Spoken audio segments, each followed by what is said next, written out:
Good morning. Good morning. काय नाव आहे sir आपलं? अतुल विलास सोनवणे. गाव इनामगाव. नाव इनामगाव. गाव इनामगाव. हां, अजून? तालुका शिरूर, जिल्हा पुणे. तालुका शिरूर, जिल्हा पुणे. जिल्हा पुणे. सर आपलं नाव काय? शरद पांडुरंग चव्हाण, मुक्काम पोस्ट वडगाव रसाई, तालुका शिरूर, जिल्हा Pune. Very nice sir, thank you so much. Sir हे डाळिंबाची बाग तुम्ही किती वर्षापासून करताय? हे डाळिंबाची बाग 2 वर्ष झालं करतो. 2 वर्ष करता. आता हे झाड जे माझ्या समोर आहे हे किती वर्षाचं झाड आहे साहेब? 4 वर्षात झालं. 4 वर्षाचं झाड आहे. सर आज हे जे तुम्ही हे बहार पकडलेलं आहे हे पहिलं आहे का दुसरं आहे? दुसरा आहे. दुसरं आहे.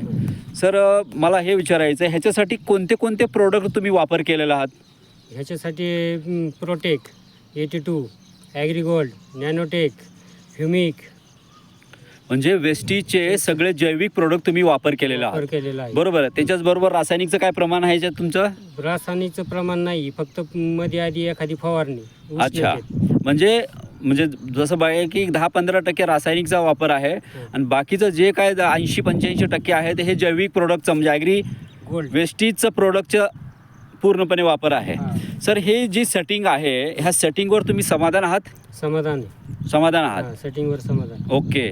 सर इतरांची बाग आणि तुमच्या बागेमध्ये काय फरक आहे, तफावत आहे काय? इतरांच्या बागेपेक्षा माझी बाग सरस आहे. ओके. जे काय आता आपल्याकडे सगळ्यात मोठा म्हणजे डाळिंबाला लागणारा विकार म्हणजे तेल्या. हां. तुमच्या बागेचं काय त्याचं काय शिरकाव वगैरे असं काय तुम्हाला जाणवतं? थोडा आहे 1%. 1% आहे. आणि जर आजूबाजूचं ज्यांनी जे बघितलं त्यांची अवस्था कशी आहे? त्यांची अवस्था बिकट आहे. अच्छा, म्हणजे प्रमाण तिकडे जास्त आहे आणि आहे. आपल्याकडे फक्त 1%चं प्रमाण आहे. 1%. ओके. सर ह्याच्यात पण जर तुम्ही ॲग्री 82 आणि ॲग्री प्रोटेक्टचं कंटिन्यू तुम्ही वापर केला तर तो 1% पण निघून जाईल सर. सर आता ह्याच्यातून ह्या बागेत एकंदरीत पाहिलं 4 वर्षाचं हे झाड बघा, याची फळाची संख्या बघा तुमच्या लक्षात येईल. जवळजवळ 120 ते 130 फळं.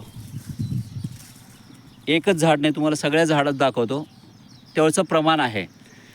तर हे सगळं सेटिंग करण्यासाठी तुमची दिनचर्या म्हणजे आत्तापर्यंतचं काय जे जैविक प्रोडक्टचा खर्च आणि रासायनिक प्रोडक्टचा खर्च ह्याच्यामध्ये काय फरक जास्त कमी जास्तपणा काय जाणवतो तुम्हाला? रासायनिकचा खर्च जी जास्त आहे. अच्छा. जैविकचा खर्च मापात आहे. Yes sir. आता हे तुमच्या आजूबाजूला बरेच बागायतदार आहेत, प्रत्येक शेतकरी तुमचे मित्रपरिवार आहेत, त्यांना तुम्ही वेस्टीजच्या प्रोडक्टविषयी काय जानकारी काय माहिती देऊ शकता? सर्व जानकारी त्यांना दिलेली आहे. ओके. प्लॉट विक्रीला गेला, मार्केटला गेला की आपल्या प्लॉटवर जेवढं वेस्टीजचं वापरलं आहे सगळं वापरणार आहे. Okay sir, thank you so much sir.